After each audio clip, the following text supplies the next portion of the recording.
আসসালামু আলাইকুম, আশা করি সবাই ভালো আছেন। আজকে নিয়ে আইছি এই যে বড় একটা পাঙ্গাস মাছ। আজকে পাঙ্গাস মাছ দিয়া শুধু পাঙ্গাস মাছের বোনা করাম পেঁয়াজ দিয়া। পাঙ্গাস মাছটা কিন্তু আমি ডইলা পরিষ্কার করে দিছি, এই যে সাদা হয়ে গেছে একবার ডলতে ডলতে। এখন মাছটা আমি কাটতে নিয়ে ঘরে যাই।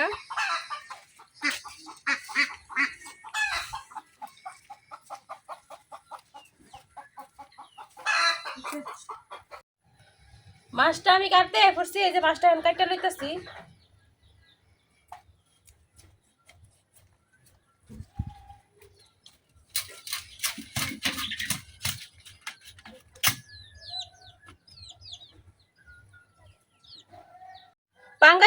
পাঙ্গাস মাছ বাঁচতে গেলে কিন্তু অনেক সিডে, কিন্তু কেলিগা সিডে এটা কিন্তু অনেকেই জানে না। এই যে পাঙ্গাস মাছের দুই সাইডে কিন্তু দুটা রোগ আছে। এই যে একটা বাইর করছি, এই যে আরেকটা বাইর করতেছি। এই দেখেন, এই যে এই রগটা কিন্তু বাইর করে নিলে মাছটা ভাজি করার সময় একদমই ছিঁড়ে না, সুন্দর মতো ভাজি করা যায়। এখন আমি মাছটা পিস পিস করে নিলাম।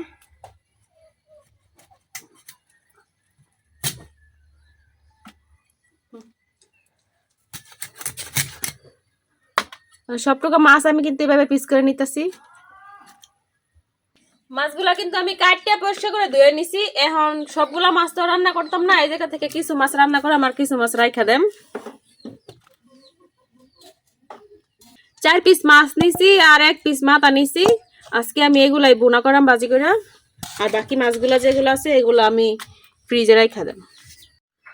মাছটি বাজার লেগে এখন মাছের মধ্যে আমি হলুদ লবণ মিশাই লইয়াম। হলুদ, লবণ,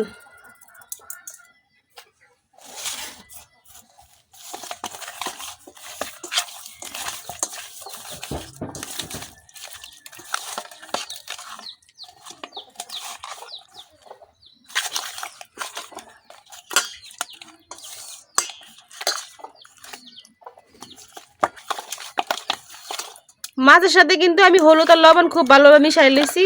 এখন মাছটি বাজার লেগে আমি কড়াই বসাই দিম। চুলা কিন্তু ধরাই নিছি, এখন চুলার মধ্যে কড়াই বসাই দিতেছি মাছ বাজার লেগে।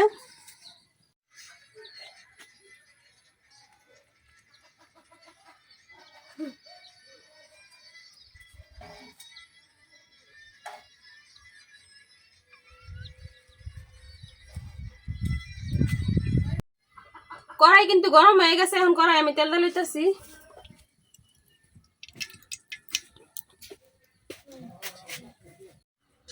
তেলের মধ্যে একটু লবণ দিয়ে লইতেছি, যেন মাছটা ভালো মতো উল্টানো যায়। আনালে কিন্তু মাছটা ভাঙা দেবে, উল্টাইতে গেলে একবারে উল্টান যেত না।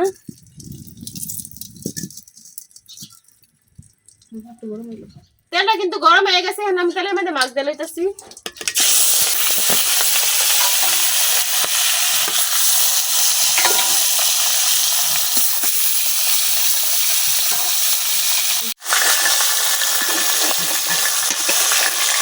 মাছটি কিন্তু একসাথে হয়ে গেছে, এখন আমি আরেকসাথে দিয়ে দিতেছি।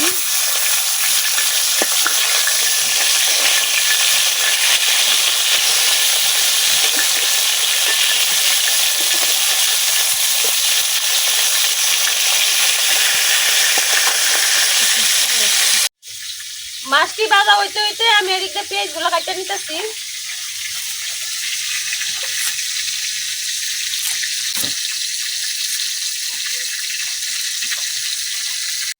পেঁয়াজ কিন্তু কাটতে আমি পরিষ্কার করে ধুয়ে নিছি, এখন কইলা নিতেছি।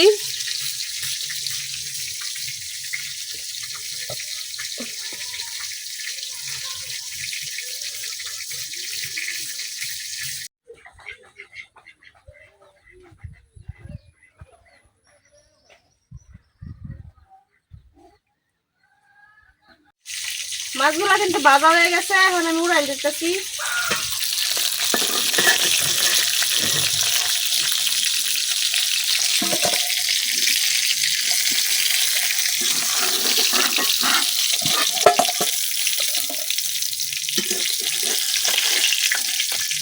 মাছের রক্তটি বাইর করে দেওয়ার কারণে কিন্তু মাছটা একটু ছিঁড়ে নাই। আমি কিন্তু একবার এই যে গাছে বইয়াই মাছটি বাইতে নিয়েছি সুন্দর করে। আর এই রসটা যদি না বাই করতাম তাহলে কিন্তু মাছটা একবার ডাইকে বাঁধা লাগলো, হইলে পুরা কাছে বইয়া একদমই বাঁচতে পারলাম না। হইলে এই যে সবগুলা মাছের মুড়াই নিছি। এখন মাছ ভাজা তেলের মধ্যে আমি দিয়ে দিতেছি কাটের পেঁয়াজ,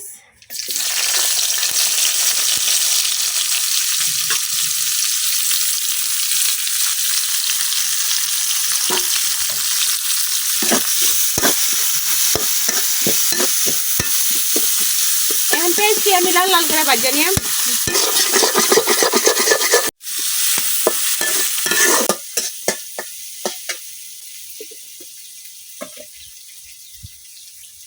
এখন পেঁয়াজের মধ্যে দিয়ে দিতেছি একটু লবণ। লবণটা দিলে পেঁয়াজটা কিন্তু তাড়াতাড়ি ভাজা হয়।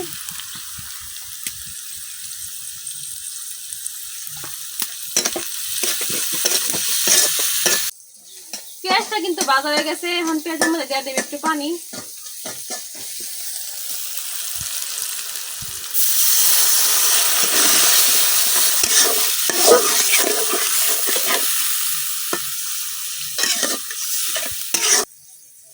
পাঙ্গাস মাছ কিন্তু অনেকেই পাঙ্গাস মাছ খাইতে পারে না গন্ধর লাগিয়া, এই জন্য পাঙ্গাস মাছ যখন রান্না করবেন তখন কিন্তু আমি কিন্তু পাঙ্গাস মাছ রান্না করলেই পাঙ্গাস মাছের সাথে একটু আদা রসুন বাটা দেই, তাইলে কিন্তু পাঙ্গাস মাছটা খাইতে ভালো লাগে।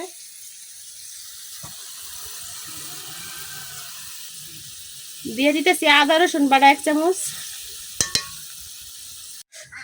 পাঙ্গাস মাছ ভুনা করলে আদা রসুনটা দিলে কি হয়, পাঙ্গাস মাছের যে গ্রান্ডার আছে ওটা কিন্তু থাকে না আদা রসুনের গ্রান্ডার জন্য। এই জন্য কিন্তু আমি পাঙ্গাস মাছ ভুনা করলেই আদা রসুন বাটা দেই। আর এখন দিয়ে দেয় এক করে সব গুঁড়া মশলা, হলুদ গুঁড়া,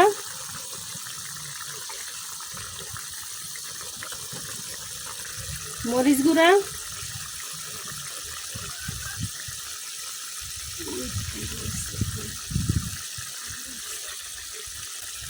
ধনিয়া গুঁড়া।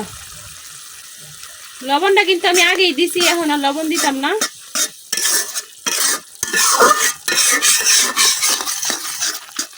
এখন মশলাটা ভালো মতো কষাই দিলাম।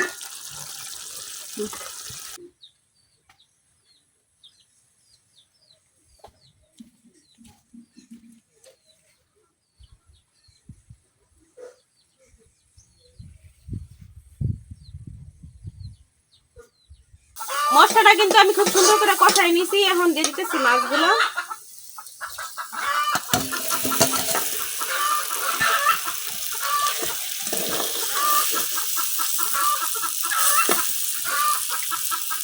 এখন দিয়ে দেন একটু পানি।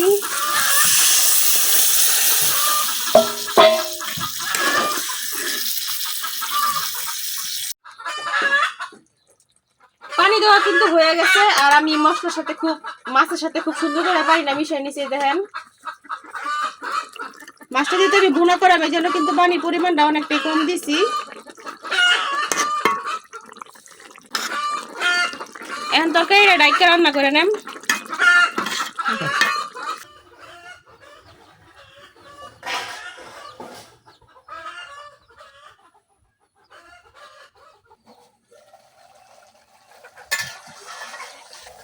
তরকারিটা কিন্তু গলা হয়ে উঠছে।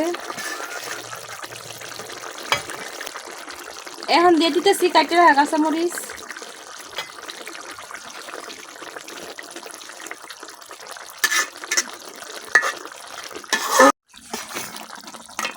এখন ডাইকে আর 2-3 মিনিট রান্না করে নেন।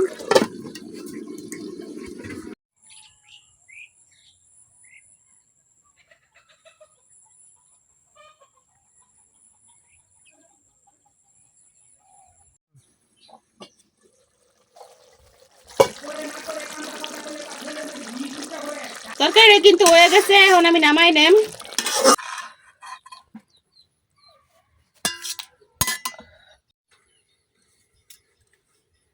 এই যে তৈরি হয়ে গেছে আমার পাঙ্গাস মাছ বোনা। তরকারি কালারটা দেখেন কত সুন্দর হয়েছে, খাইতে না জানি কত মজা হইব।